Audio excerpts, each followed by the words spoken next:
یہ کہانی شروع ہوتی ہے اس لمحے سے جب اسلم کی ساری چالیں ناکام ہو گئیں اور آخرکار وہ دن آ ہی گیا جب اسلم سدھرا کے ہاتھوں ذلیل ہوا۔ اسلم اپنی مقصد کی آخری سیڑھی پر تھا۔ اسے یقین تھا کہ اب اس کی جیت طے ہے، لیکن صرف ایک غلطی نے اس کے پورے کھیل کو الٹ کر رکھ دیا۔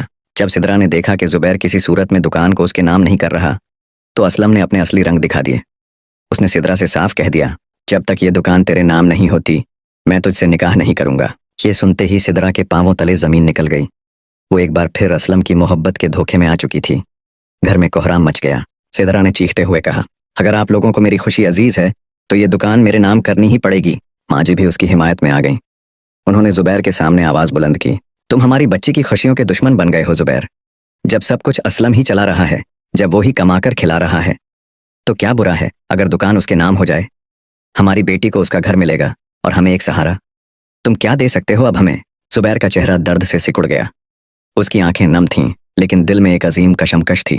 میرے پاس صرف یہ دکان نہیں، 2 بیٹیاں بھی ہیں اور ایک بیوی زینت جس سے میں نے بہت زیادتی کی ہے۔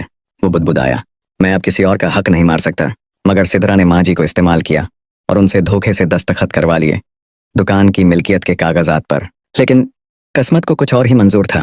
اسی وقت سدھرا کے موبائل پر ایک کال آئی۔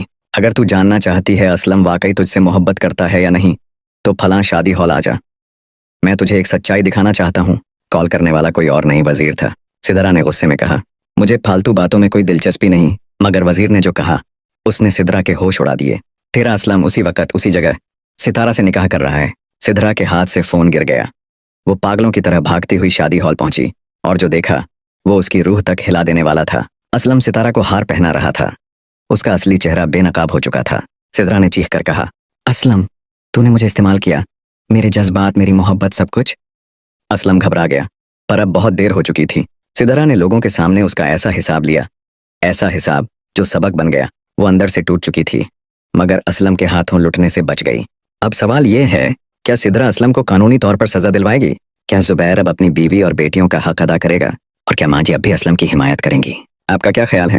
کمنٹس میں ضرور بتائیے اور اگلی کڑی کے لیے چینل کو سبسکرائب کرنا مت بھولیے۔